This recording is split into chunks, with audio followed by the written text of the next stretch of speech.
Assalamualaikum warahmatullahi wabarakatuh. Alhamdulillah.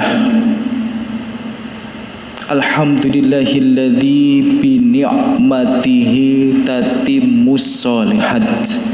Segala puji hanya pantas kita panjatkan kepada Allah Jalla Jalaluh, karena atas limpahan rahmat dari Allah semua kenikmatan-kenikmatan ini bisa menjadi sempurna dan semua kebaikan-kebaikan ini dapat terlaksana. Tidak lupa kami mengingatkan, tidak bosan, tidak henti, agar kita juga senantiasa memperbanyak sholawat kepada junjungan Nabi besar kita, Nabi Muhammad sallallahu alaihi wasallam. Manusia terbaik, manusia yang paling mulia, manusia yang paling Allah cinta, bahkan manusia yang cintanya kepada kita jauh lebih besar daripada cinta orang tua kita kepada kita, cinta pasangan kita kepada kita, cinta anak-anak kita kepada kita. Cinta Rasulullah jauh lebih besarnya. Di saat nanti di hari kiamat kita berdiri sendiri, orang tua kita lari meninggalkan kita, bahkan pasangan kita lari meninggalkan kita, anak-anak kita juga lari meninggalkan kita. Kita hanya berdiri sendiri mempertanggungjawabkan apa yang sudah kita perbuat di dunia. Di saat matahari hanya 1 mil di atas kepala kita, di saat keadaan begitu dahsyatnya, tidak ada satupun yang peduli dengan kita kecuali satu manusia, yakni Rasulullah sallallahu alaihi wasallam, mengangkat tangannya ke atas langit memohonkan kebaikan-kebaikan untuk kita kepada Allah Subhanahu wa taala. Allahumma shalli wa sallim wa barik ala khairil anbiya'i wal mursalin nabiyina Muhammadin wa ala alihi wa ashabihi wa man tabi'ahum bi ihsanin ila yaumiddin, amma ba'd. Thayyib.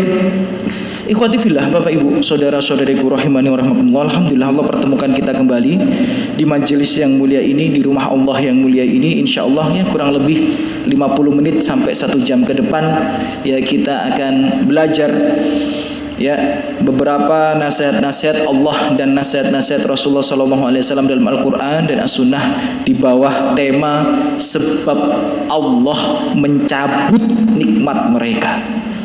Ya, sebab Allah mencabut nikmat mereka. Bapak Ibu rahimani rahimakumullah, terkadang kita jumpai baik dalam kisah pribadi kita maupun orang-orang di sekitar kita, orang-orang yang kita cinta, kita dapati Allah mencabut sebagian nikmat mereka.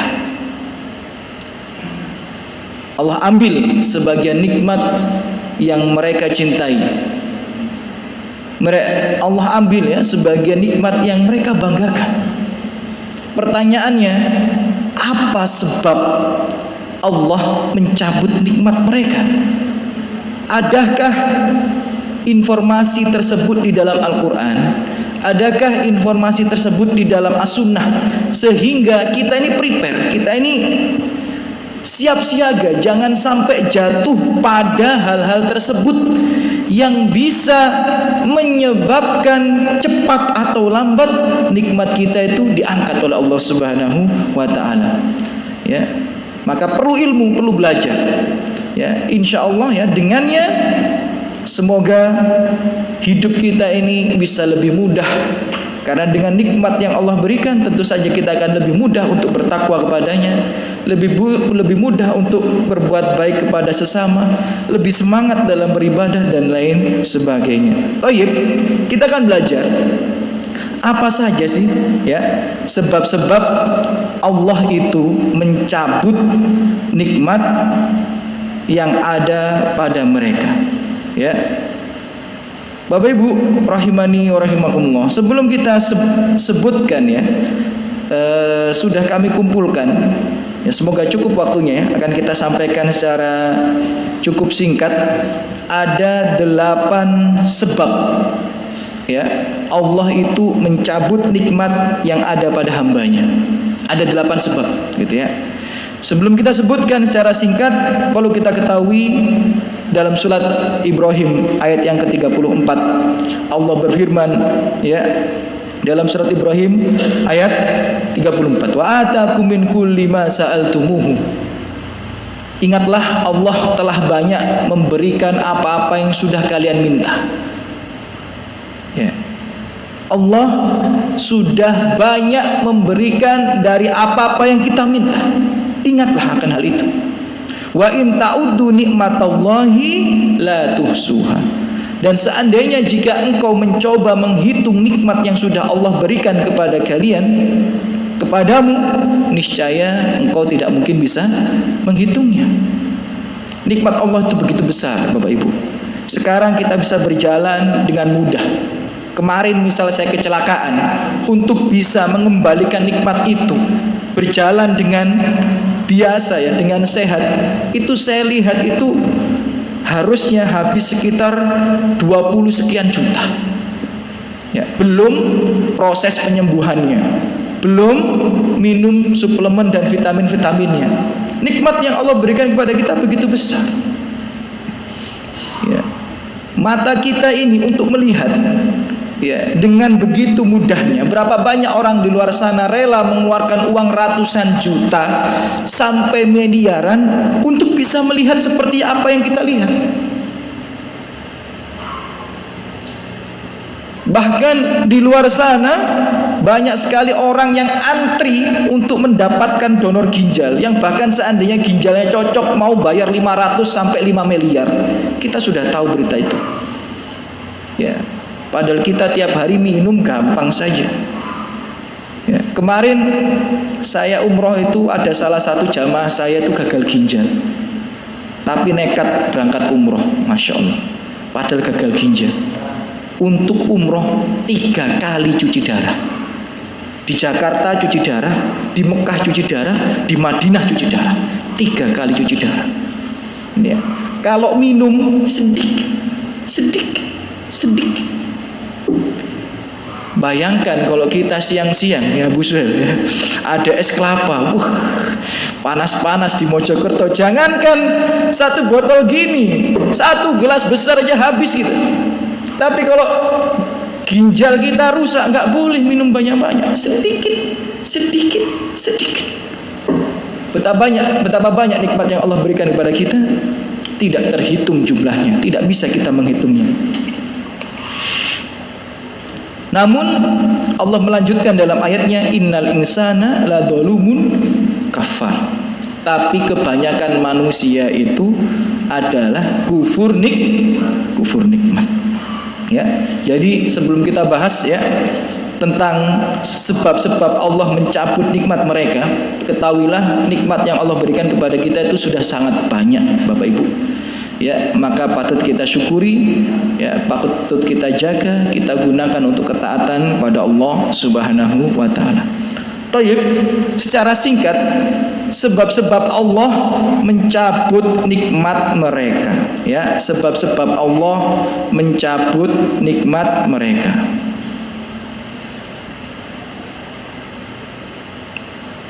Yang pertama tentu saja Bapak Ibu rahimani wa rahimakumullah ya, sebab Allah mencabut nikmat mereka yang pertama adalah sunnatullah ya, sudah menjadi ketetapan Allah ya. Maksudnya apa Ustaz? Ya, maksudnya Bapak Ibu rahimani rahimakumullah, kita itu sudah ditetapkan oleh Allah Subhanahu wa taala dalam perjalanan kehidupan kita. Semakin hari akan ada beberapa nikmat itu yang diambil oleh Allah Subhanahu wa taala. Itu sudah menjadi sunatullah. Jadi sebab dicabutnya nikmat kita oleh Allah Subhanahu wa taala yang pertama itu sunatullah. Kenapa? Karena memang ada beberapa nikmat itu yang Allah titipkan dan akan Allah ambil sedikit demi sedikit. Contoh apa? Masa muda kita. Contoh apa? Umur kita.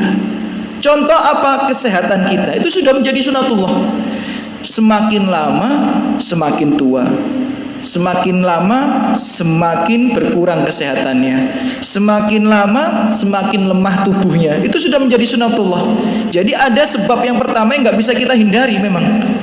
Ya, sudah menjadi sunatullah, ya, semakin lama akan semakin berkurang nikmat itu. Ya, di surat Ar-Rum ayat 54 misal, Allahul ladzi khalaqakum min dha'fin tsumma ja'ala min ba'di dha'fin quwwah. Allah itu menciptakan kalian pertama itu dalam kondisi lemah. Kita dilahirkan di dunia, ya, enggak seperti hewan-hewan di luar sana. Ya, ikan dilahirkan di dunia langsung bisa berenang. Monyet dilahirkan di dunia langsung bisa bergelantungan di tubuh induknya. Kambing, sapi, kuda dilahirkan di dunia langsung beberapa jam bisa berdiri, bisa berlari. Kita dilahirkan di dunia, apa yang bisa kita lakukan? Nggak bisa ngapa-ngapain, cuma nangis dan nangis. Mau pipis nangis, BAB nangis, sakit perut nangis, lapar nangis, kedinginan nangis, kepanasan nangis. Itu yang membedakan kita manusia dengan hewan. Mungkin salah satu hikmahnya adalah sadar jasa orang tuamu kepadamu begitu besar. Maka jangan perlakukan orang tuamu sebagaimana hewan memperlakukan induknya. Ya. Jadi kita ini diciptakan dalam keadaan lemah. Kemudian Allah berikan kita kekuatan sehingga kita bisa mandiri, ya, bahkan kita bisa mencari nafkah, bahkan kita bisa membina rumah tangga. Tapi tsumma ja'ala min ba'di quwwah dha'fan wa syaibah. Tapi ingat, sudah menjadi ketetapan Allah, setelah engkau itu kuat, lama kelamaan engkau akan kehilangan kekuatan itu. Engkau akan berubah, kata Allah Subhanahu wa taala. Ya, ini nasihat dari Allah Subhanahu wa taala. Jadi memang sudah menjadi sunatullah, ada beberapa nikmat itu semakin lama akan semakin hilang. Nikmat umur, nikmat kesehatan, nikmat masa muda dan lain sebagainya. Gak mungkin rambut kita hitam terus, gak mungkin. Ya, ada yang beruban, ada yang botak lagi, gitu ya. Gak mungkin ya wajah ibu kencang terus, gak mungkin. Semakin lama pasti tambah keriput. Ya, nggak mungkin kita sehat terus, ya nggak mungkin. Dulu kita waktu muda makan gorengan 10 biji pakai cabai wis gaspol remblong wis. Ya. Ayo antum sekarang coba jam 9 malam makan gorengan 10 biji. Kalau nggak pagi sudah kesemutan semua dengan antum. Ya. Kalau kita dulu SMP SMA jangankan malam jam 12 malam lu diajak temen makan gorengan sambil minum es apa namanya? Yang soda gembira, ya. Soda gembira gorengan malam-malam waktu SMA, ya gaspol remblong aman. Antum coba sekarang minum soda gembira jam 9, gorengan 10 biji. Besok jarum kabeh tangan antum. Ya. Kenapa? Ya kamu sudah menjadi sunatullah. Ya, semakin lama nikmat itu akan diambil oleh Allah Subhanahu wa taala. Gak apa-apa, ya. Jadi memang sebab pertama itu tidak bisa kita hindari. Mungkin yang bisa kita hindari adalah sebab yang nomor 2 sampai nomor 8. Jadi kalau kita menghindari sebab yang nomor 2 sampai nomor 8, paling tidak banyak nikmat yang Allah ambil daripada kita karena kelalaian kita. Thayyib. Itu yang pertama karena sunatullah. Nah, ada beberapa nikmat semakin lama akan semakin habis, akan diambil oleh Allah Subhanahu wa taala. Yang kedua, apa sih sebab yang mengakibatkan nikmat kita ini diambil oleh Allah Subhanahu wa taala, dicabut oleh Allah Subhanahu wa taala? Ya.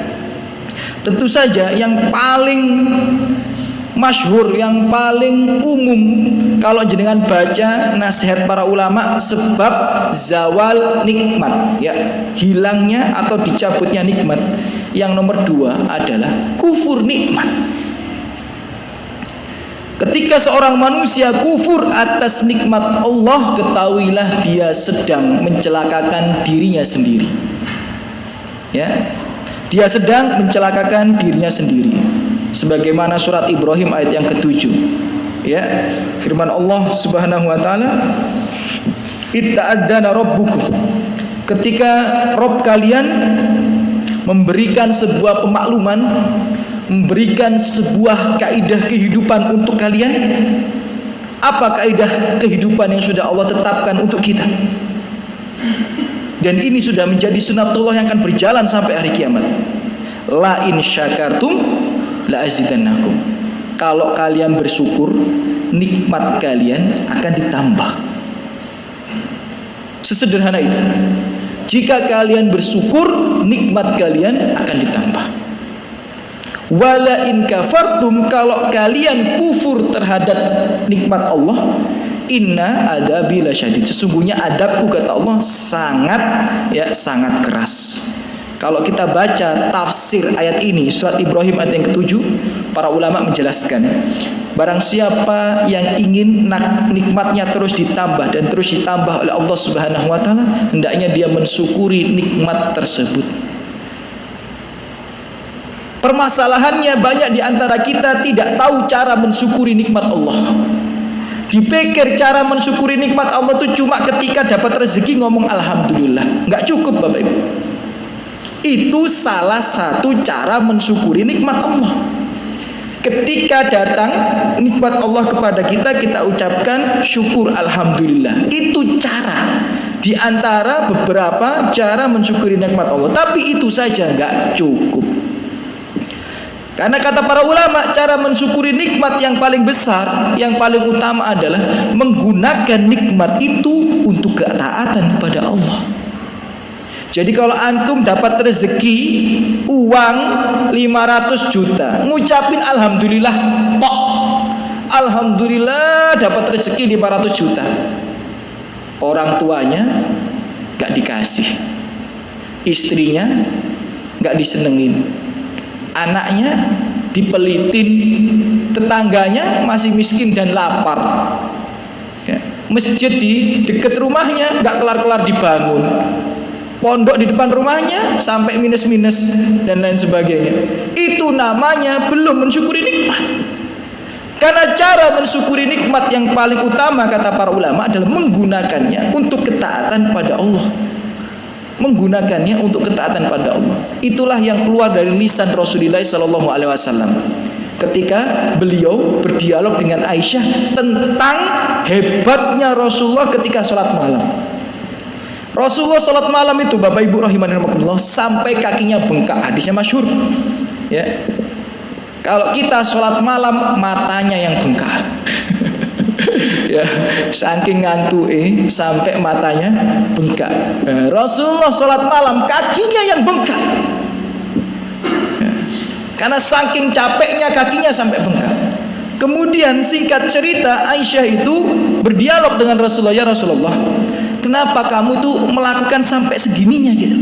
Maksudnya kenapa kok sholat malam sampai segininya, sampai kaki-kaki itu merah bengkak, kenapa? Bukankah sudah diampuni dosamu yang akan datang dan yang telah lalu? Kenapa kok sampai bengkak antum itu sholat? Itu cukup secukupnya aja lah gitu. Apa kata Rasulullah SAW? Afalam akun abdan syakura, apakah kamu gak pengen Aisyah melihatku menjadi hamba yang bersyukur kepada Allah? Maka apa pelajaran yang bisa kita ambil dari kalimat Rasulullah? Ternyata mensyukuri nikmat Allah adalah menggunakannya untuk ketaatan. Rasulullah diberikan nikmat sehat, Rasulullah diberikan nikmat umur, Rasulullah diberikan nikmat aman. Karena sholat di Madinah itu aman. Beda kalau dulu sholatnya di mana? Di Mekah, ya, di tempat peperangan, ruwet. Tapi di Madinah aman, tentram gitu ya. Rasulullah itu punya nikmat itu, nikmat sehat, nikmat aman, ya, nikmat ketentraman. Maka Rasulullah menggunakannya untuk sholat malam. Jadi cara mensyukuri nikmat yang paling utama adalah menggunakannya dalam ketaatan. Allah berikan antum kesehatan, gunakan kesehatan itu untuk ketaatan pada Allah. Ya, Allah masih memberikan antum orang tua yang masih hidup. Itu nikmat, maka gunakanlah kenikmatan itu untuk ketaatan pada Allah, berbaktilah padanya. Betapa banyak orang di luar sana tidak bisa berbakti pada orang tuanya bukan karena tidak mau, karena sudah kehilangan orang tuanya. Maka gunakan nikmat yang Allah berikan kepada kita untuk ketaatan padanya. Allah berikan antum rumah yang dekat dengan masjid, gunakan untuk berjamaah, ya. Allah jadikan antum mudah memiliki komunitas teman-teman yang soleh dan soleha. Gunakan untuk motivasi kamu, memotivasi Anda dalam bertakwa pada Allah. Tanya-tanya, ya, gunakan apa aktivitas-aktivitas itu dengan yang manfaat dan sebagainya. Ya, Bapak Ibu rahimakumullah. Jadi sebab yang pertama itu kufur nikmat. Ya, kalau jenengan pengen tahu ya kisah ya orang-orang yang kufur nikmat, ya, kisah orang-orang yang kufur nikmat, gampangnya ya antum ingat kisahnya Bani Israel di surat Al-Baqarah, ya, kisahnya Bani Israel di surat apa? Di surat Al-Baqarah, ya. Di surat Al-Baqarah dimulai dari ayat yang 47 nanti jenengan akan dapati, ya, bahwa Bani Israel itu an'amtu alaikum wa anni faddaltukum alal alamin, kata Allah Subhanahu wa taala di surat Al-Baqarah 47. Aku ini memberikan kalian nikmat-nikmat, ya, dan aku melebihkan kalian daripada orang-orang yang ada di seluruh alam, kata Allah Subhanahu wa taala kepada Bani Israel. Jadi Bani Israel itu sudah dikasih nikmat yang sangat luar biasa yang tidak Allah berikan kepada umat-umat yang lain. Bagaimana tidak? Melewati laut yang Allah belah. Itu nikmat yang sangat luar biasa. Selamat dari kejaran Fir'aun dan bala tentaranya. Haus, Nabi Musa tinggal mukul batu, cetuk, keluar langsung 12 sumber air. 12 sumber air yang setiap suku memperoleh sumbernya masing-masing. Enak. Jadi haus itu loh, tinggal mukul batu sudah mancur, sudah keluar 12 ya sumber mata air. Sebagaimana Bani Israel memiliki 12 suku. Kurang apa coba? Lapar, Nabi Musa tinggal angkat tangan berdoa, turun dari langit manna wasalwa, makanan burung panggang dan madu. Kapan kalau lapar? Kurang apa coba? Nggak usah nyari, nggak usah berburu, nggak usah dimasak. Jadi Nabi Musa itu tinggal berdoa, turun manna wasalwa. Kapan setiap Bani Israel lapar? Bayangkan. Coba kita bayangkan berapa jumlah Bani Israel yang kabur bareng Musa. Berapa jumlahnya? Dalam riwayat itu sampai tidak dihitung. Orang bukan satu kabilah lagi, 12 kabilah, 12 suku. Ya. Berapa banyak? Itu dikenyangkan hanya dengan apa? Mengangkat tangan ke atas langit. Surat Al-Baqarah. Ya. Kurang apa coba di surat Al-Baqarah ayat 57 itu? Kalau lapar tinggal berdoa, turunlah makanan itu. Cuma namanya juga Bani Israel, ya kan? Angel tuturane. Nah, Bani Israel itu ketika setiap lapar makannya manna wasalwa. Lapar makannya manna wasalwa. Lapar lagi makannya apa? Manna wasalwa. Bosen. Harusnya kalau ikut kaidah surat Ibrahim ayat yang ke-7 tadi, seandainya Bani Israel mensyukuri hal itu, akan Allah tambah nikmat yang lain. Cuma Bani Israel itu kufur nikmat. Setiap lapar makannya manna wasalwa, setiap lapar makannya manna wasalwa, akhirnya bosen. Di surat Al-Baqarah ayat 61 Bani Israel protes. Wa id qultum ya Musa, ketika kalian wahai Bani Israel berkata kepada Musa alaihissalam, lan nasbiro ala ta'amin wahidin, kami gak sabar Musa kalau makan cuma ini terus gak sabar. Fad'ulana rabbana atau fad'ulana rabbaka yukhrij lana mimma tumbitul ard, tolong mintalah sama Tuhanmu yang lain, jangan ini saja.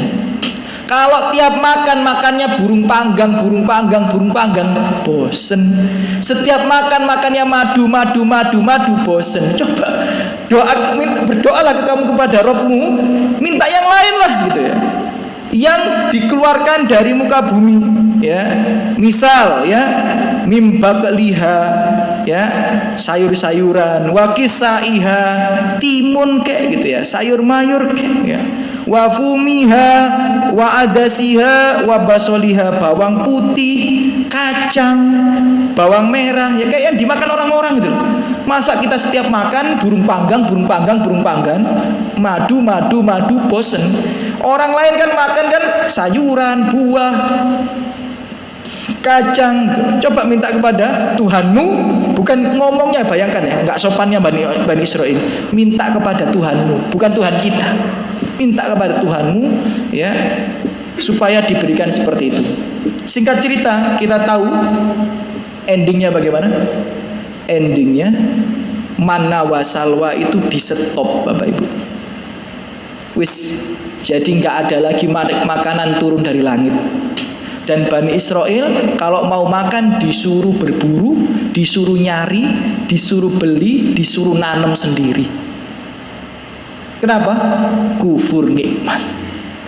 Padahal kata para ulama, seandainya Bani Israel bersabar dengan manna wa salwa itu, bersyukur dengan manna wa salwa itu, niscaya Allah akan tambahkan nikmatnya. Mungkin akan Allah tambah pemberian yang lain dan yang lain dan yang lain. Maka terkadang ya, nikmat itu dicabut dari kita bukan karena siapa-siapa, karena kita sendiri yang kufur akan nikmat Allah. Maka hati-hati ya, kufur nikmat itu hati-hati.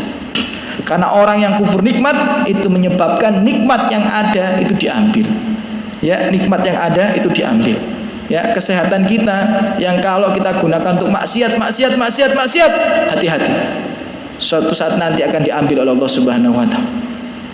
Ya, naudzubillah min dzalik. Ya, jadi jangan sampai kufur nikmat. Ya. Toyib, seandainya kufur nikmat itu kalau ya dampak negatifnya itu cuma diambil nikmatnya, mungkin sesederhana itu. Tapi enggak, Bapak Ibu, bukan hanya diambil nikmatnya, tapi kufur nikmat itu termasuk dosa pada Allah yang nantinya akan dibalas, diancam dengan neraka. Innal insana khuliqa halu'a. Manusia itu diciptakan suka berkeluh kesah, ngeluh, gampang ngeluh atas apa yang Allah berikan kepadanya, itu gampang ngeluh, ya, gampang ngomel-ngomel. Wa idza massahu syarru jazua. Ya, kalau mendapati sesuatu yang tidak sesuai dengan yang ia inginkan, wah gampang sekali berkeluh kesah, gampang sekali menyalahkan keadaan, gampang sekali menyalahkan takdir. Sebaliknya, wa idza massahul khairu manua, beda. Kalau dia diberikan kenikmatan, lali akan nikmat Allah Subhanahu wa taala, tidak digunakan untuk ketaatan, malah malas untuk sedekah. Ya, naudzubillah min dzalik. Jadi jangan kufur nikmat ya. Waktu kita terbatas, jadi kita tidak bisa membahas secara lebih detail. Intinya kufur nikmat itu ancamannya di dunia, nikmatnya akan dicabut, di akhirat diancam dengan neraka oleh Allah Subhanahu wa taala. Sebab yang nomor 3, ya, nomor 1 tadi sudah menjadi sunatullah, nikmat kita akan diambil sedikit demi sedikit. Ya, yang nomor 2 kufur nikmat. Yang nomor 3 bakhil. Ya, bakhil itu apa? Pelit. Ya, orang yang pelit. Ya, Bapak Ibu rahimani wa rahimakumullah, itu sebab, ya kan? Ya, sebab nikmatnya diambil oleh Allah Subhanahu wa taala. Ya. Sebab nikmatnya diambil oleh Allah Subhanahu wa taala. Nanti kalau jenengan ada waktu luang, misal masuk hari Jumat, coba baca surat Al-Kahfi bareng sama terjemahnya. Jangan hanya baca surat Al-Kahfi saja, kayak ritual dibaca aja, nggak tahu maknanya. Coba jenengan baca maknanya. Nanti jenengan akan dapati di surat Al-Kahfi itu ada kisah 2 laki-laki pemilik 2 kebun. Ya, 2 laki-laki pemilik apa? 2 kebun. Ya, Bapak Ibu rahimani wa rahimakumullah, Ya, agak panjang ceritanya. Nanti jangan baca di surat Al-Kahfi itu ya, tentang pemilik kebun, atau kalau bahasa Arabnya itu sohibul jannatain, pemilik dua kebun. Ya. Jadi singkat cerita, penghuni kebun itu diberikan nikmat oleh Allah Subhanahu wa taala ya di surat Al-Kahfi, kebun yang sangat luas yang berbuah begitu lebat. Jadi sangat luas dan berbuah begitu lebatnya.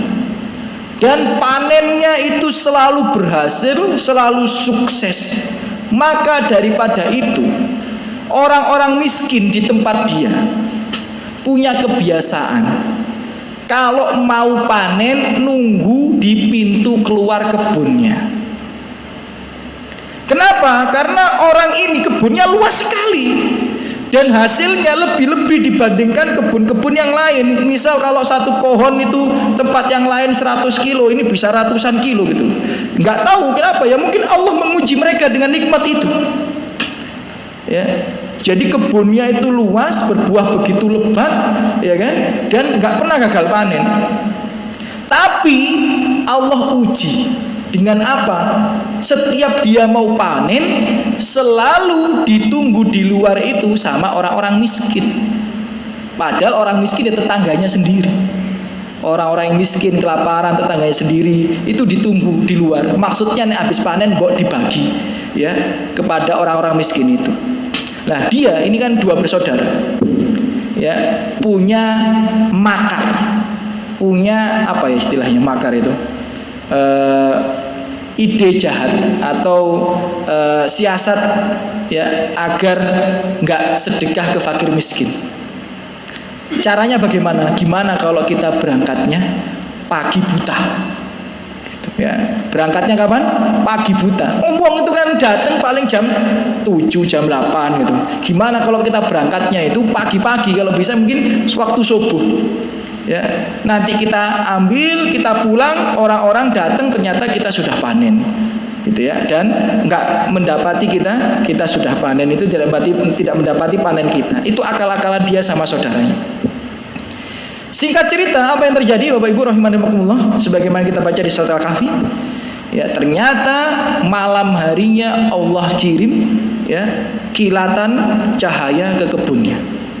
Dan ketika dia sama saudaranya mendatangi kebunnya pagi-pagi buta, mendapati semua kebunnya sudah hangus menjadi debu. Ya, sudah hangus menjadi debu. Ya, dan di sini para ulama menjelaskan salah satu sebab nikmat kita diambil oleh Allah Subhanahu wa taala adalah bakhil. Lupa bahwa dari sebagian harta kita itu ada haknya orang fakir miskin, terutama mereka yang sudah mencapai nisab, yang wajib zakat.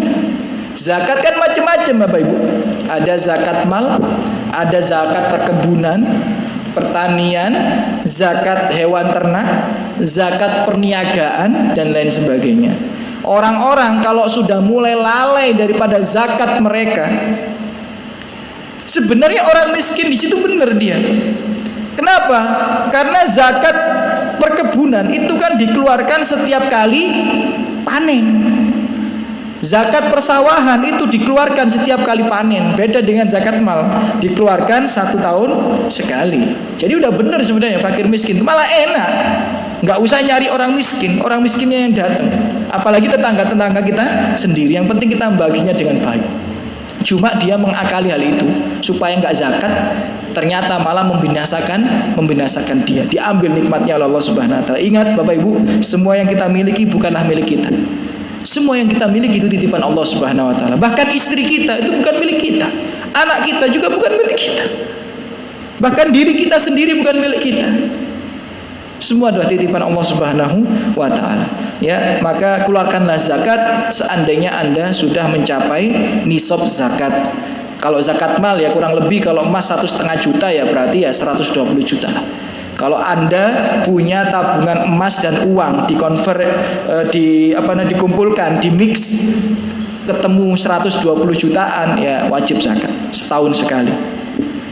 Ya. Begitu pula kalau perniagaan, ya, kemudian perkebunan, peternakan dan sebagainya. Nggak perlu Anda mengeluarkan zakat tiap gajian sebulan sekali, nggak ada, nggak usah. Ya, jadi zakat penghasilan itu tidak ada. Yang ada adalah zakat mal yang 1 tahun sekali. Maka keluarkanlah yang 1 tahun sekali saja. Jadi sebab yang nomor 3 itu pelit. Sebab yang nomor 4, kenapa Allah itu mencabut nikmat, ya, mereka mencabut nikmat seorang hamba? Sombong dan berbangga diri. Ya, sombong dan berbangga diri. Wailul likulli humazatil lumazah alladzi jama'a malahu wa addada. Ayat nomor 2 di surat Al-Humazah. Orang yang celaka diantaranya adalah yang gemar mengumpulkan harta dan berbangga-bangga diri dengan hartanya. Ya sabu annama lahu akhlad. Mereka berpikir akan menikmati harta itu selama-lamanya. Sekali-kali tidak.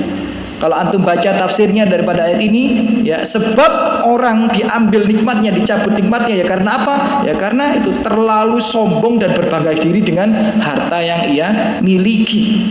Jangan Bapak Ibu, jangan.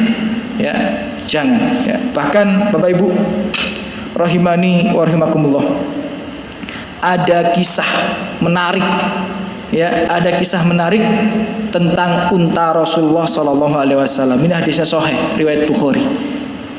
Kalau sesuatu terlalu dibangga-banggakan, kalau sesuatu terlalu ditinggi-tinggikan, sudah menjadi ketetapan Allah, akan Allah rendahkan.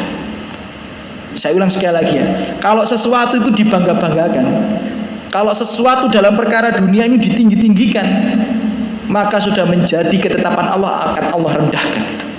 Ya, jadi kisahnya itu kisah untanya Nabi.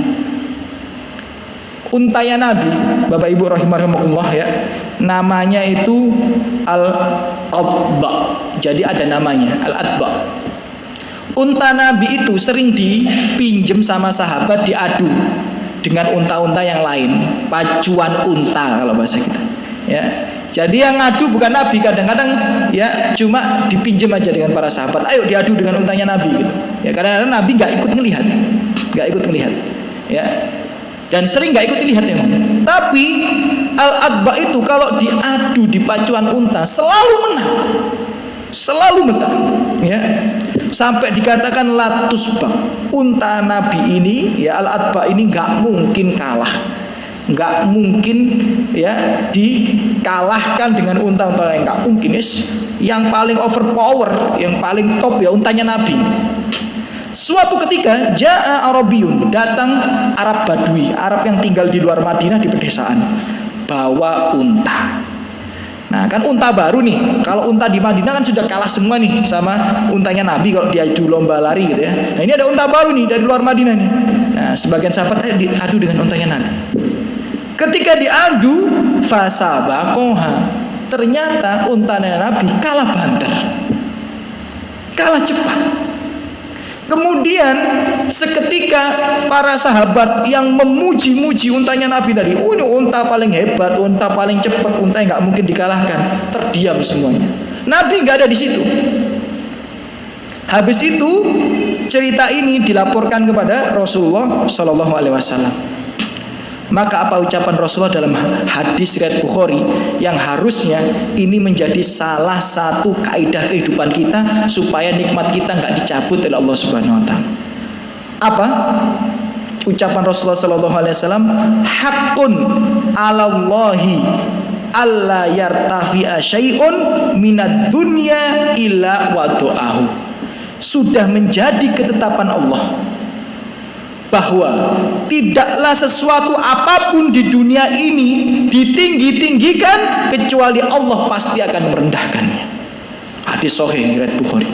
Harusnya jadi kaidah kehidupan kita ini, biar nikmat kita nggak dicabut oleh Allah Subhanahu Wa Taala. Ya, sudah menjadi ketetapan Allah bahwasanya tidaklah sesuatu apapun di dunia ini terlalu ditinggi-tinggikan kecuali Allah pasti akan merendahkannya. Antum kalau terlalu muji-mujian antum, hati-hati.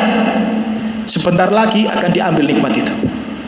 Antum kalau terlalu muji-muji harta antum, hati-hati, akan diambil harta antum dari antum. Antum terlalu muji-muji mobil antum, hati-hati. Rusak bentar lagi mobil itu. Ini sudah jadi ketetapan Allah ini. Kalau sesuatu dunia terlalu ditinggi-tinggikan, akan Allah ambil nikmat itu, akan Allah rendahkan ya hal tersebut. Jadi hati-hati. Jangan terlalu bangga dengan perkara dunia, karena nggak ada satupun yang pantas untuk mendapatkan pujian sempurna kecuali Allah Subhanahu wa taala. Yang pantas layak dipuji Allah. Yang tidak memiliki kekurangan adalah Allah. Puncak kesempurnaan adalah Allah Subhanahu wa taala. Jadi kalau ada perkara dunia, makhluk terlalu ditinggi-tinggikan, hati-hati Bapak Ibu, hati-hati. Hati-hati, akan Allah rendahkan sebentar lagi. Ya, rumah antum puji-puji, hati-hati. Ya, mobil antum puji-puji, hati-hati. Ya, istri antum, anak antum, boleh nggak memuji? Boleh, tapi jangan lupakan Allah Subhanahu wa taala. Dengan izin Allah, anak saya seperti ini, seperti ini. Masya Allah. Jangan lupa dengan memuji Allah Subhanahu wa taala ya ketika memuji makhluk. Karena semua itu terjadi atas kehendak Allah Subhanahu wa taala. Seandainya anak kita berprestasi, prestasi anak kita itu atas izin Allah. Jangan cuma meninggi-ninggikan prestasi anak kita tok, bahasa kita ini. Hati-hati, akan direndahkan oleh Allah Subhanahu wa taala. Karena itu sudah menjadi sunnatullah. Sudah menjadi sunnatullah. Siapa yang terlalu meninggi-ninggikan perkara dunia, dia akan direndahkan oleh Allah Subhanahu wa taala. Ya, akan direndahkan oleh Allah Subhanahu wa taala.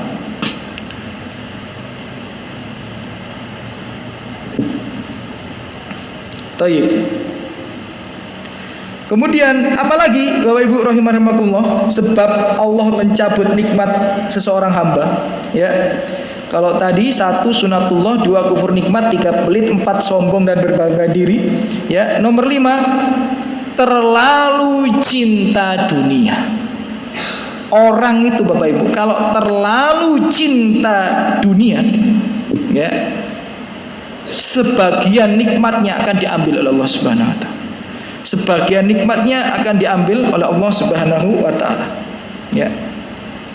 Ada hadisnya Bapak Ibu. Ya, hadisnya saya carikan dulu.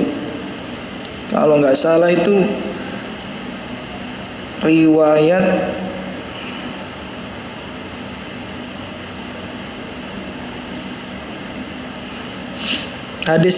Ahmad dan Ibnu Majah. Ya. Rasulullah sallallahu alaihi wasallam bersabda, "Man kanatid dunya hammah." Siapa yang menjadikan dunia itu tujuan utama hidupnya. Jadi orang kalau terlalu cinta dunia, siapa yang menjadikan dunia itu tujuan utama dalam hidupnya, faraqallahu alaihi amrah, maka Allah akan cerai beraikan urusannya. Orang itu kalau dunia nggak akan tambah bahagia, nggak akan tambah tenang, hidupnya akan susah, akan sengsara. Karena itu sudah menjadi ketetapan Allah Subhanahu wa taala. Wa ja'ala faqrahu baina ainaihi.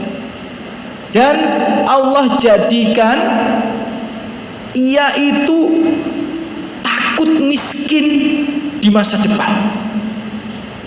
Jadi orang itu kalau terlalu cinta dunia, dia itu urusannya nggak beres-beres, dan dia itu terlalu khawatir akan masa depannya. Maka ada banyak orang di luar sana gajinya 2 digit sebulan, saking takutnya sampai ikut asuransi pendidikan untuk anaknya.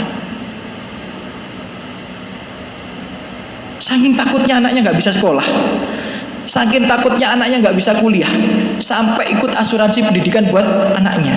Padahal gajinya 2 digit sebulan. Lah di luar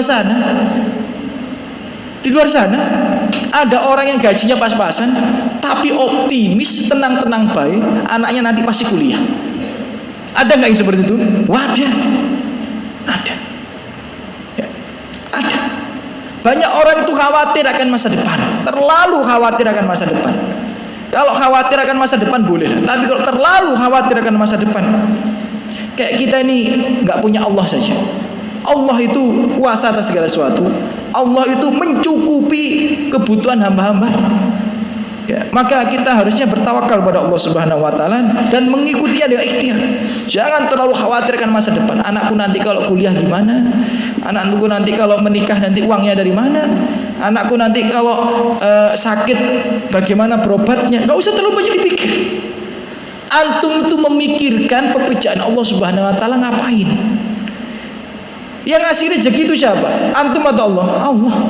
Yang ngasih sehat itu siapa? Antum atau Allah? Allah. Yang menyembuhkan, yang mengkayakan itu semuanya Allah. Ngapain antum ngurusi pekerjaannya Allah? Kerja jalanin aja udah. Bertakwa, perbanyak ibadah, ikhtiar. Bertakwa, perbanyak ibadah, ikhtiar. Nggak usah ruwet mikir itu. Bayangkan kalau orang itu takut akan masa depan, nggak akan ada yang hijrah sama Nabi Muhammad SAW. Sahabat Nabi itu boleh hijrah ketika apa? Meninggalkan semua hartanya. Saya ulang sekali lagi ya. Sahabat Nabi itu boleh hijrah meninggalkan Mekah menuju Madinah itu kalau semua hartanya ditinggal. Bayangkan kalau sahabat Nabi takut akan masa depan. Aku nanti di Madinah makan apa? Aku nanti di Madinah tinggal di mana? Anak istriku di Madinah aku kasih apa? Bagaimana masa depannya anak dan istri dan keluargaku dan cucu-cucuku? Kalau terlalu cinta dengan dunia, terlalu mikir perkara dunia, nggak akan ada yang hijrah. Abdurrahman bin Auf rumahnya megah, hartanya melimpah, semua ditinggal kecuali pakaiannya tok berangkat ke Madinah. Kenapa? Karena mereka nggak takut dengan masa depannya. Mereka punya Allah Subhanahu wa taala. Orang itu kalau terlalu cinta dengan dunia, terlalu takut akan masa depan, malah hidupnya itu akan berantakan. Gak akan tenang. Dikit-dikit mikir ini, dikit-dikit mikir ini. Coba orang-orang yang tawakalnya tinggi, wis losdol, nyantai jadi jalannya. Yang penting ikhtiar. Bukan berarti kita nggak boleh ikhtiar. Justru kita harus ikhtiar. Tapi jangan terlalu cinta akan dunia, ya. Jangan terlalu menjadikan dunia tujuan utama dan sebagainya. Ingat, kita hidup ini tujuan utamanya adalah untuk ibadah. Sedangkan dunia ini adalah hal-hal yang memudahkan kita untuk ibadah.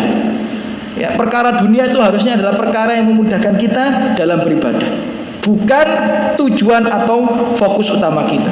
Bahkan Bapak Ibu rahimakumullah, ya, para ulama mengatakan, ya, Ibnu Qayyim rahimahullah taala mengatakan, muhibbud dunya, para pecinta dunia, la yanfaqu min salas, tidak akan terlepas dari tiga hal. Hamun lazimun, kesedihan yang terus menerus. Orang itu kalau terlalu cinta dunia, sedih. Kehilangan ini sedih, kehilangan itu sedih, kehilangan ini sedih, diambil nikmat itu sedih. Hidupnya terlalu banyak dramatisir, ya. Wa ta'bun daimun, dan kecapean yang berkelanjutan. Wa hasratun la tanqadi, dan penyesalan yang enggak ada henti-hentinya. Terus nyesel. Kenapa aku enggak ngelakuin ini? Kenapa aku nggak ngelakuin ini? Kan banyak orang-orang seperti itu. Waduh, seandainya aku ngelakuin ini, aku pasti akan dapat ini. Waduh, aku kalau ngelakuin ini, aku pasti nggak akan terjadi seperti ini. Itu para pecinta dunia. Kalau mereka cinta pada Allah Subhanahu wa taala, mereka bertakwa pada Allah, apapun yang terjadi, mereka serahkan. Qadarullahu wa masya'a fa'al. Itu sudah menjadi takdir Allah dan ketetapan Allah Subhanahu wa taala.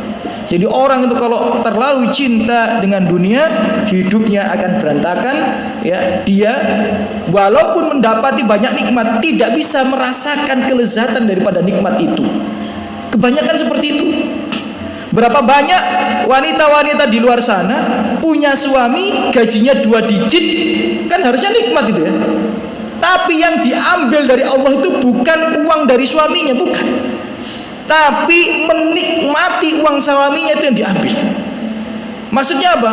Harusnya kalau wanita di luar sana suaminya gajinya 2 digit, seneng, tenang, bunga, bangga. Tapi orang yang terlalu cinta dunia, kenikmatan itu akan diambil. Suaminya gajinya 2 digit, gak ada rasa syukurnya. Hidupnya capek, letih, ya, nggak ada rasa bahagianya. Kenapa? Karena dia terlalu cinta dunia. Jadi kenikmatan menikmati kelezatan yang dari suaminya itu nggak bisa dia. Ya, kenapa? Karena terlalu cinta dunia. Sebab yang berikutnya yang nomor 6, Allah mencabut nikmat seorang hamba, Allah mencabut nikmat mereka itu malas beribadah. Ya, malas beribadah. Hadis riwayat Ahmad. Ya, malas beribadah. Ya bani Adam, tafarraq li ibadati. Wahai ibnu Adam, totalitaslah kalian untuk beribadah kepadaku. Ya. Kalau kalian totalitas untuk beribadah kepadaku, amlak sadraka gina, akan aku penuhi dadamu dengan kecukupan. Rasanya lapang, rasanya nerimo dengan apa yang ditakdirkan oleh Allah Subhanahu wa taala. Wa asuddu faqroka, dan akan aku tutupi kekurangan-kekuranganmu. Akan aku penuhi kebutuhan-kebutuhanmu. Kapan? Kalau totalitas ibadah, menggunakan nikmat yang Allah berikan untuk beribadah kepada Allah Subhanahu wa taala. Wa illa taf'al, kalau enggak kamu kerjakan. Malaktu yadaka atau yadaika suglan, akan aku penuhi ya tanganmu dengan kesibukan, hidupnya ruwet. Kenapa? Karena tidak banyak beribadah pada Allah Subhanahu wa taala.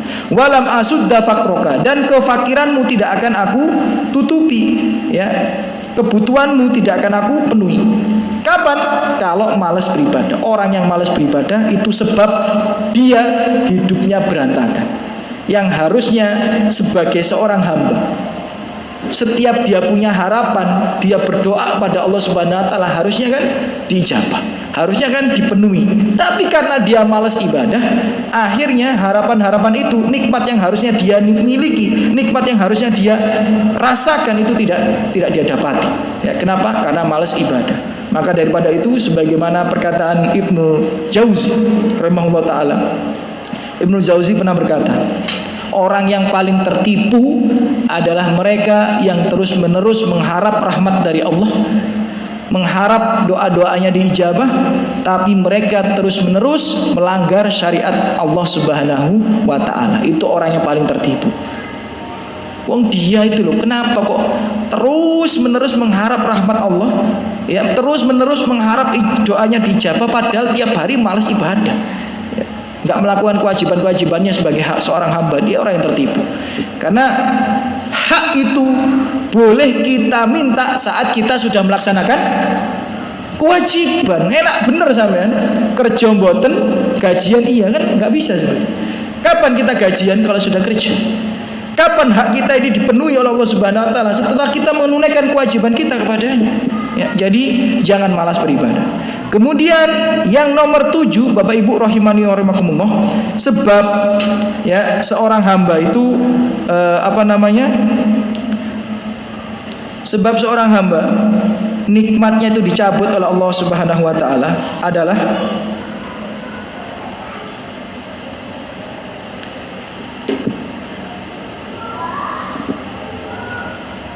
mendapati ain dari saudaranya. Orang itu kalau kena ain, biasanya nikmatnya itu akan diambil oleh Allah Subhanahu wa taala. Bapak Ibu, sebagaimana kita tahu ya, ain itu ada. Ya, bahkan kalau kita lihat hadis Rasulullah SAW, ada seorang laki-laki di zaman Rasul itu, badannya itu atletis, putih, tinggi, ganteng. Jadi badannya atletis, putih, tinggi, ganteng. Kemudian dia, mohon maaf ya, ganti baju di depan teman-temannya. Ini zaman Nabi nih, sahabat. Ya namanya teman-teman yang lihat laki-laki ganteng, badannya bagus, atletis, tinggi, takjub semuanya, muji, tapi lupa menyebut nama Allah Subhanahu wa taala. Enggak lama setelah itu dia pingsan dan kejang. Kemudian kabar ini disampaikan pada Rasulullah SAW, maka Rasulullah menjelaskan itu ain. Ya, jadi ain itu menjadi salah satu sebab Allah mencabut nikmat seorang hamba. Jadi hati-hati kalau punya nikmat, kalau punya sesuatu yang bagus, yang memiliki banyak kelebihan, sering-sering memuji Allah Subhanahu wa taala, sering-sering mengingat Allah Subhanahu wa taala, apalagi bentengi dengan zikir pagi dan petang. Insya Allah biar tidak terkena ain. Orang itu kalau terkena ain gampang, ya, nikmat itu kan gampang dicabut. Bahkan ulama berpendapat ain itu bukan hanya menimpa makhluk, tapi menimpa benda juga. Mobil itu bisa kena air, baju itu bisa kena air, ya, anak itu bisa kena air. Maka hati-hati. ya sering-sering menyebut nama Allah Subhanahu wa taala ketika mendapatkan nikmat. Kalau enggak kena ain. Ya. Mobil baru dibeli baret. Baju baru dibeli rusak. Hati-hati, akan mudah kena ain. Ya, saya dulu pernah beli baju harganya cukup mahal. Pakai itu semua orang semua yang lihat. Nggak lama robek langsung. Baru dipakai sekali, robek. Ya mungkin waktu saya orang-orang lihat itu saya seneng doang, lupa nyebut nama Allah Subhanahu wa taala. Robek, ya, robek langsung. Ya, baru sekali pakai. Ya, baru sekali pakai. Ya. Saya juga dulu pernah beli gamis terbuat dari wool. Karena agak mahal ya. Kalau barangnya itu dari wool atau semi wool itu agak mahal. Jadi singkat cerita saya dapat rezeki, nggak sengaja tiba-tiba dapat rezeki, terus beli gamis terbuat dari wool. Gamis yang terbuat dari wool itu rata-rata harganya di atas 500-an. Ya, di atas 500.000. Rezeki lewat, bukan rezeki ngumpulin duit ini ya. Rezeki lewat tak beliin aja. Setiap saya pakai gamis ini loh, orang-orang lihat, ada yang bilang masya Allah, ada yang nggak bilang masya Allah. Oh, gamisnya bagus, masya Allah, gamis bagus. Terus, loh, saya gantung loh, nggak lama, tiba-tiba di lubang semut. Terus lubang-lubang bulu, ya, karena kan bulu itu kan bulu ya. Ya, jadi digigit semut-semut lubang-lubang. Wah, ini kena ain kayaknya. Ya, hati-hati. Jadi kalau punya barang gitu ya. Ya, anak ya sering ucapin masya Allah, alhamdulillah. Bentengi dengan zikir pagi dan petang. Kalau enggak ya, nanti bisa kena ain. Bapak Ibu rahimani wa rahimakumullah. Ya, jadi ya bentengi diri kita dengan ain. Bahkan ain itu bisa dari mata syaiton juga, bukan hanya manusia. Jin kalau melihat seseorang itu bisa kena ain juga. Ya, terutama mohon maaf ketika kita ganti baju, kata para ulama. Jadi Bapak Ibu, kalau kita ganti baju ngucapin tasmiyah bismillah, maka Allah akan menutup pandangan mata syaitan. Jadi syaitan tuh nggak bisa melihat aurat kita. Kapan? Kalau ketika melepas baju mengucapkan bismillah. Tapi kalau jenengan melepas baju dan mengucapkan bismillah, itu syaitan bisa melihat aurat kita. Dan kita nggak tahu, siapa tahu ada salah satu syaitan tertarik takjub kepada kita, bisa kena ain. Ya, bisa kena ain ya. Bahkan Bapak Ibu rahimahullah, dalam hadis riwayat Ahmad dikatakan oleh Rasulullah, idza ra'a ahadukum min akhihi aw min nafsihi aw min malihi ma yu'jibuhu. Jika salah seorang di antara kalian melihat hal yang menakjubkan, ada pada saudaranya, atau ada pada dirinya, atau pada hartanya, atau selain itu, ya, falyubarikhu, maka hendaknya dia mendoakan keberkahan. Ya, fa innal ain hakun, kata Rasulullah. Sesungguhnya ain itu benar-benar adanya. Ya, jadi kalau ada sesuatu ya kan yang menakjubkan, barik hal itu. Ucapkan masya Allah tabarakallah atau barakallahu fik, ya, dan lain sebagainya. Doakan itu ya. Bahkan kata para ulama dalam hadis yang lainnya, Rasulullah mengatakan kebanyakan umatku itu mati karena ain. Itu Rasulullah yang ngomong ya, bukan saya ya. Kebanyakan umatku itu mati karena apa? Ain. Jadi bisa jadi orang kena sakit jantung, bisa jadi orang itu kepleset, bisa jadi orang itu ya sesak, bisa jadi orang itu kena penyakit, itu kan ain. Sedangkan penyakit itu cuma sebabnya saja, wasilahnya saja, tapi sebab utamanya adalah ain. Maka daripada itu bentengi diri kita dari penyakit ain dengan zikir pagi petang, ya, dengan mengucapkan dan sering memuji Allah Subhanahu wa taala. Yang terakhir, yang nomor 8, sebab Allah mencabut nikmat mereka adalah maksiat, tentu saja. Ya, sebab Allah mencabut nikmat seorang hamba adalah maksiat. Ya, adalah maksiat. Ayatnya jelas. Ya, di surat Al-An'am, ya. Mohon maaf. Ya.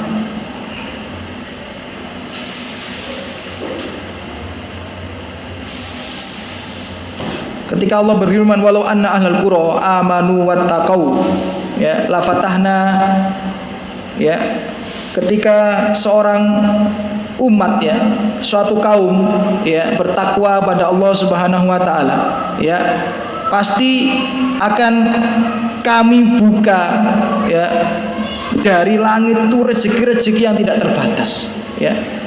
Allah Subhanahu wa taala berfirman sedemikian. Jadi kalau suatu kaum itu bertakwa pada Allah, ya, pasti akan Allah ya turunkan ya nikmat-nikmat yang tidak terbatasnya. Cuma dikarenakan di antara mereka itu bermaksiat pada Allah Subhanahu wa taala, maka Allah cabut nikmat mereka. Allah cabut nikmat mereka. Ya, jadi hati-hati Bapak Ibu rahimani wa rahimakumullah, ya.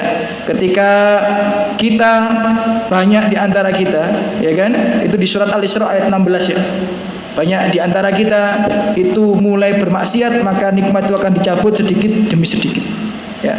Bahkan di surat Al-Isra ayat 16 ya, jika Allah ingin membinasakan suatu negeri, ya, akan Allah perintahkan kepada orang-orang hidup dan yang hidup mewah di negeri tersebut, ya, untuk melakukan ketaatan. Tapi ternyata mereka durhaka, mereka bermaksiat, ya, maka pantaslah berlaku pada mereka azab Allah Subhanahu wa taala di surat Al-Isra ayat 16.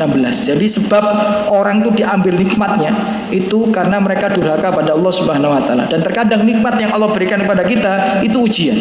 Ini seperti surat Al-Isra ayat 16. Jadi terkadang kita itu diuji oleh Allah Subhanahu wa taala dengan nikmat sehat, nikmat rezeki, ya, nikmat anak, diuji. Ini orang ini bisa bertakwa atau durhaka. Nah, ketika dia durhaka di surat Al-Isra 16, maka akan Allah timpakan azab Allah Subhanahu wa taala. Ya, di antaranya diambil nikmatnya. Maka Bapak Ibu, ya, maksiat itu ya menyebabkan seorang itu dicabut nikmatnya oleh Allah Subhanahu wa taala. Bahkan ya, yang pernah saya sampaikan di sini, ya, sebab kekalahan Rasulullah SAW di perang Uhud karena sebagian sahabat bermaksiat. Sebagian sahabat bermaksiat. Yang maksiat sebagian, yang mendapatkan musibah semuanya. Sebagaimana kita tahu, perang Uhud itu ada 2 kali ronde bahasanya. Ronde 1 kaum muslimin itu menang. Ronde 1 kaum muslimin menang, kemudian kaum musyrikin kabur. Ya, nanti kalau antum lihat itu ya, ini gunung Uhud itu kan besar itu ya. Ya, besar melebar. Kemudian ada jarak sebagian tanah, kemudian ada bukit rumah. Nah, kaum muslimin itu di antara gunung Uhud dan bukit rumah itu. Tujuannya apa? Tujuannya itu di celah-celah antar gunung itu. Jadi jumlah pasukan tidak berpengaruh. Banyak sedikit sama karena di celah antara 2 gunung gitu ya. Nah, ide ini benar, ya, karena jumlahnya itu banyak orang musyrikin, kaum muslimin sedikit, tapi di antara 2 celah gunung, akhirnya kan nggak bisa lewat gunung sana, nggak bisa lewat gunung sini, nggak bisa. Maunya harus di celah ini. Akhirnya ketemunya sama jumlahnya. Nah, ini menang. Dengan syarat apa? Tidak diserang dari belakang. Gimana cara nggak diserang dari belakang? Harus ada orang-orang yang ditempatkan di bukit rumah itu untuk memanah orang kalau ada serangan dari belakang. Singkat cerita, menang, orang musyrikin kabur. Yang orang-orang di bukit rumah itu sudah dapat nasihat dari Nabi, jangan turun sebelum ada perintah. Nah, mereka turun gara-gara pengen rebutan ghanimah.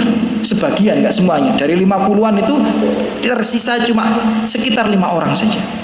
Akhirnya ketika Khalid bin Walid muter mau nyerang dari belakang, yang mana cuma 5 orang, ya nggak cukup lah. Yang harusnya 50 orang cukup, yang mana cuma 5 orang. Akhirnya kaum muslimin ya dihujam dari belakang dan mengalami kekalahan. Apa sebabnya? Maksiat.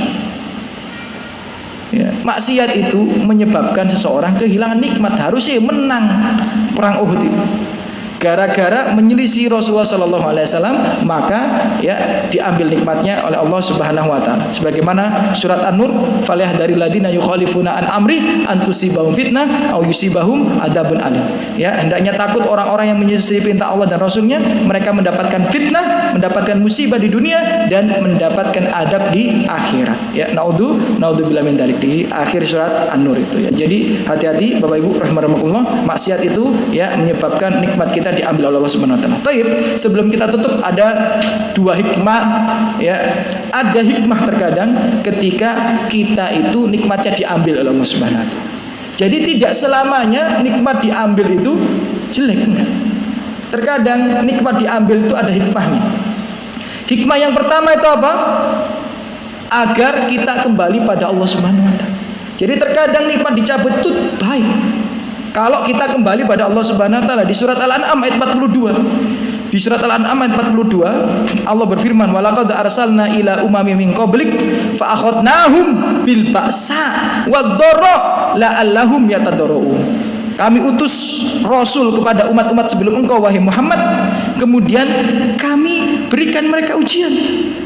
Kami berikan mereka ujian dengan kemelaratan, kesengsaraan, nikmatnya diambil sedikit demi sedikit. Tujuannya apa?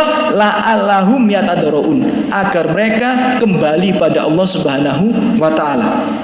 Jadi terkadang kita itu diambil sebagian nikmat oleh Allah itu bisa jadi ada dampak positif. Dengan diambil nikmat itu kita kembali pada Allah. Betapa banyak orang tobat setelah sakit. Iya apa tidak? Iya. Berapa banyak orang itu mengenal Allah setelah dia sakit? Berapa banyak orang itu mengenal Allah setelah dia mendapati musibah? Maka tidak semua musibah dan penyakit dan kehilangan nikmat itu jelek. Bahkan saya mohon maaf pernah ketemu banci. Ya kenal saya emang, karena dulu rumah saya dekat sama dia. Kapan dia tobat pada Allah? Setelah salah satu anak yang dicintainya mati. Tabrak lari, keluar rumah, tabrak lari, kecelakaan. Ya. Habis itu dia kembali pada Allah, sholat 5 waktu. Jadi terkadang Allah mengambil nikmat itu ada hikmahnya, agar kita kembali padanya. Ya. Kemudian hikmah yang kedua, ya, Allah mencabut nikmat seorang hamba agar mereka merindukan surga Allah Subhanahu wa taala. Ya, agar kita rindu dengan surga.